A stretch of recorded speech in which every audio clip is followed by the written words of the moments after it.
Totondi binobotondi na tango lisusu epesameli biso pour la suite ya thème na biso oyo tozali kolobela sur la souffrance de Jésus-Christ, parallélisme de la souffrance du Congo.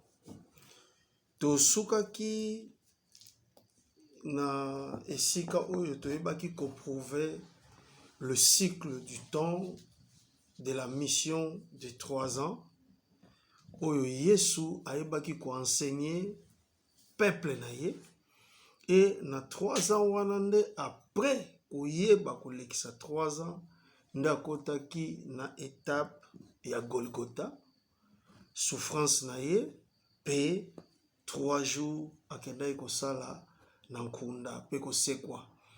Tokolobela sur la résurrection après, mais lelo tozali koparle nanu na 3 ans. Lolenge tolobaki epesaki biso selon la chronologie 306 comme valeur mathématique oyo na science divine tobengaka le code 36 ou 306. Soki tozui nombre, disons le 30 juin, on a l'obelaki, c'est l'indépendance du Congo, parce qu'il y a eu 17 pays en 1960 et qui indépendance au niveau d'Afrique en 1960. Mais la particularité est que le 30 juin, est unique pays, c'est la République démocratique du Congo qui est notre pays, notre cher et beau pays. Maintenant, paramètre il y a 36 et produire nini na lobaki. Jour plus le mois autour indépendance et puis son nombre 36. Mais na nombre 36 et coupé sa biso surtout sali addition il y a nombre 36 plus ba chiffre ozo composé 3 et 6 to sali addition globale nde coupé sa biso 36 plus 3 plus 6 et marqué biso nombre 45. 45 ezali toute une valeur d'une personne. Obabengi, premier président de la République, Joseph Kasavubu. Mais sur le plan des vraies valeurs christiques et produire biso la valeur de la souffrance. Le sadiso tozu souffrance a la même valeur na Joseph Kasavubu. De deux, to soustraire temps, il y a 36 moins 3 moins 6. Ne Europé Sabiso 27. 27, c'est la valeur, il y a qui Congo Sobokomi Nkodia. Ça va nous produire le nombre 27. Ça dit Kasavubu Nkodia. Mais Nkodia wana na contexte d'une valeur numérique et Europé Sabiso valeur ya Congo. 45, c'est la souffrance. 25, 27 plus haut, c'est Congo. C'est-à-dire, date il y a 30 juin et produisent valeur au babengi, souffrance et Congo. Souffrance dit Congo.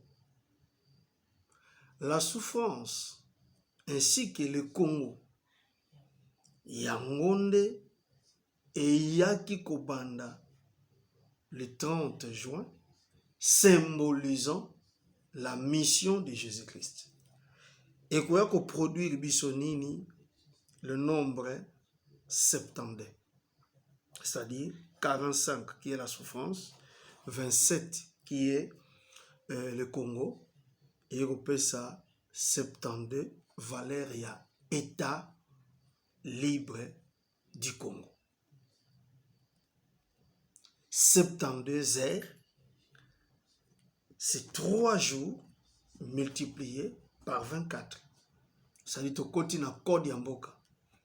243, c'est 24 multiplié par 3, n'épée sarabiso 72 heures. Maintenant, le cycle là de 243, il y a un siko tozokota na mozindo, il y a makambo tokomi na tableau oyo, il y a koyekola les 6 étapes de la souffrance de Jésus-Christ.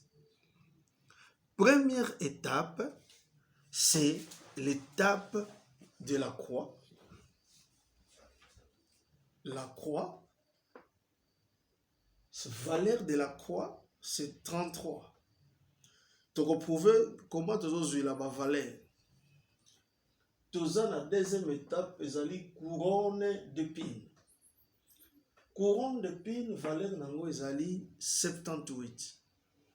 Tu as la troisième étape, c'est la valeur de la lance. Non, la lance. La lance, valeur nango ezali 17. Tu as na 3 clous. Valeur, il y a 3 clous. Chaque clou est représenté nombre 15. 15 fois 3, n'épée sarabiso 45. Tu as lance et produit l'eau est puissant. Et on peut savoir valeur 26. Enfin, Yesu a eu qui pose sa maille. Au lieu de passer maille, on peut savoir vinaigre. La valeur de la vinaigre, c'est 49. C'est-à-dire, bolandanga bien parce que ici, tu continues dans un contexte scientifique. Il y a makambo na lagisa kibino. Par rapport, il y a parallélisme politique, to étape, to cycle, autres au Congo. Et la somme globale de Yakopé Sabiso 248. On a 248, tu as un cycle de la circoncision, c'est-à-dire dans le bas qui 24 et 8.